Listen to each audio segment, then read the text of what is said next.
At a mega rally organized by Rahul Gandhi and the Vadra family against the SIR and what he calls vote chori turned into murderous political rhetoric, slogans calling for the grave of the Prime Minister were openly chanted.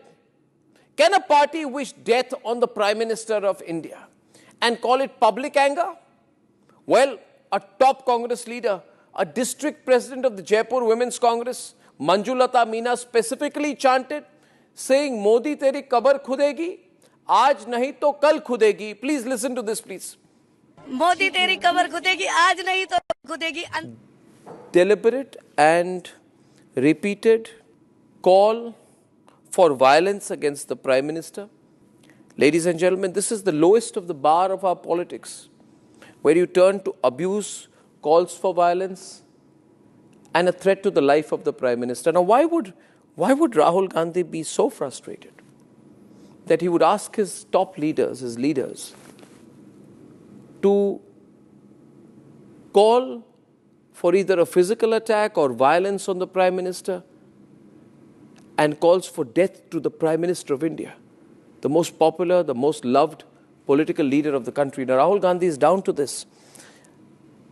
And I just want to say this today, that they want to target the Prime Minister because he is the living, breathing shield of Bharat. They want to eliminate him. They're calling for the elimination of Modi so that these foreign-driven, deep state, conspired political game, whatever this ecosystem does abroad, they're trying to target India. They conspire abroad because they've used every weapon in their arsenal, but they've not been able to target Modi, even beat Modi. They've roped in the deep state, they've parroted every anti-Indian narrative, they've conspired with foreign forces, and they have failed. They have failed. Ladies and gentlemen, Congress was named as a client of Cambridge Analytica. Please remember, viewers, every foreign tool they have used. The conspiracies outside the country to try and have regime change in India. After all, what was the Hindenburg report? The unsubstantiated reports by a tainted, now defunct third-party organization. It was all, again, a foreign conspiracy targeted at regime change in India. Did the Congress party not sign an MOU with the Chinese Communist Party, knowing that this is the ruling establishment in China?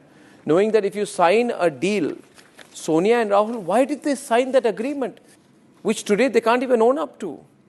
They signed it. Xi Jinping forced them to sign it. Now, what they signed, what they agreed, why they agreed, why they did this. The point is, all these conspiracies are outside India to do something in India. Now, you have a Prime Minister who says, my family is my country. The country is my family. Who has no personal interests. None at all. Who, on the other hand, says that I'm only going to work for national interest. Against whom you cannot find a shred of evidence of any wrongdoing after 11 years as Prime Minister. So you want to carry out a change by calling for violence against the Prime Minister, by saying you eliminate the Prime Minister?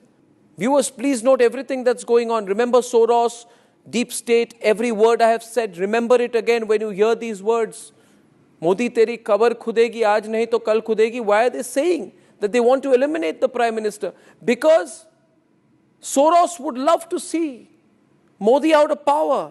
Soros is putting billions to make sure there is no nationalism in India, to make sure Modi is not Prime Minister. And do not forget, Rahul Gandhi met Ilhan Omar in USA. She's totally pro-Pakistani and anti-Indian. The picture of the meeting exists, so you can't even deny it tomorrow. You can't even say that I didn't meet Ilhan Omar. This is the same Ilhan Omar who went to the Pakistan-occupied Kashmir, who has been funded and sponsored by the Pakistani government. And she's the person Rahul Gandhi had deep meetings with. Why? They don't want these questions asked. Ladies and gentlemen, the fact of the matter is this. What did Mani Shankar Ayyar say when he was influential in Congress circles? He went to Pakistan and said, help us remove Narendra Modi and get back to resuming dialogue with us. Which means, remove Modi, we'll be back to business with Pakistan. ये कि वो भी एक sovereign मुल्क है और कि उनकी भी इज्जत है, और उस इज्जत को कायम रखते हुए आप उनसे जितनी कड़ी बात करना चाहते हो करो, लेकिन बात तो करो। बंदूक को लेकर आप घूम रहे हो। This entire Eliminate Modi campaign, viewers, is not even anti-BJP, it is anti-Modi. It is anti-Modi, ladies and gentlemen. The election of Narendra Modi has been seen by these people as the backsliding of democracy. I don't understand this. People who are from the center-right get elected everywhere around the world. Meloni in Italy, even Boris Johnson, ladies and gentlemen, center-right. Even Donald Trump, very much center-right. But if Narendra Modi is elected in India, then at the World Economic Forum, you have Soros and others who say this is a frightening setback in India, where a democratic state is now turning into a Hindu nationalist state. This is the Soros thinking. Why did Hindenburg happen? What was the word or the organization behind Hindenburg? It was an organization called OCCRP, which came out with a report in August of 2023. It was not an attack on Adani, it was an attack on Modi. And Rahul Gandhi had jumped into the Pegasus bandwagon. Again, OCCRP first claimed that the Indian government had tried to infiltrate a spyware on its journalists' phones. There was an attempt at creating a big halla in India for this. The point, if you look at all the examples I have given, from Pegasus to Soros, to the Congress asking for Pakistan's help, to Hindenburg, to Cambridge Analytica, and the MOU with China. You have a situation where people who are connected to this Vadra Congress ecosystem have used every possible foreign point to carry out regime change in India. And when that does not happen, then you say the election has been stolen, vote chori. When that doesn't work, when you lose elections, then what do? You say, let's eliminate the Prime Minister. And when this is recorded on a tape and a video, and it's shown on Republic, you say, we never said it. Or rather, you end up saying, we didn't mean what we were saying. What did you mean? What did you mean? These people, they want a grave for our Prime Minister, but not for the terrorists. In the case of the terrorists, they question the strike. They say, where does the Republic have the sabut? Where does the government have the sabut? They question the strikes. Balakot strike, they question the numbers.